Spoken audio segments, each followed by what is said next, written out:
House building എന്ന് വെച്ച് കഴിഞ്ഞാൽ ജർമ്മനിയിലെ വൊക്കേഷണൽ ട്രെയിനിങ് പ്രോഗ്രാമിനാണ് ഹൗസ് ബിൽഡിംഗ് എന്ന് പറയുന്നത്. ശരിക്കും ഇത് നമ്മൾ പഠിക്കുന്ന സമയത്ത് തന്നെ നമുക്ക് ഇങ്ങോട്ട് സ്റ്റൈഫൻഡ് കിട്ടുന്ന ഒരു പ്രോഗ്രാമാണ്.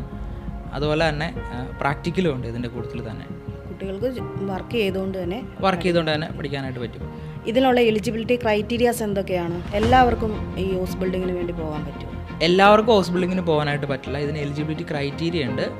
ജർമ്മൻ ലാംഗ്വേജ് B1 അല്ലെങ്കിൽ B2 ലെവൽ, അഡ്വാൻസ്ഡ് ലെവലാണ്. ഈ ലെവൽ പാസ്സായിരിക്കണം. ഫുൾ മൊഡ്യൂൾ വേണമെന്നുണ്ടോ? പാർഷ്യൽ മൊഡ്യൂൾ വെച്ചിട്ട് പോകാൻ സാധിക്കും? പാർഷ്യൽ മൊഡ്യൂൾ വെച്ചിട്ട് പോകാനായിട്ട് സാധിക്കും. പക്ഷേ ഇതിന് ഇപ്പോൾ പുതിയ റെസ്ട്രിക്ഷൻസ് വരുന്നുണ്ട്.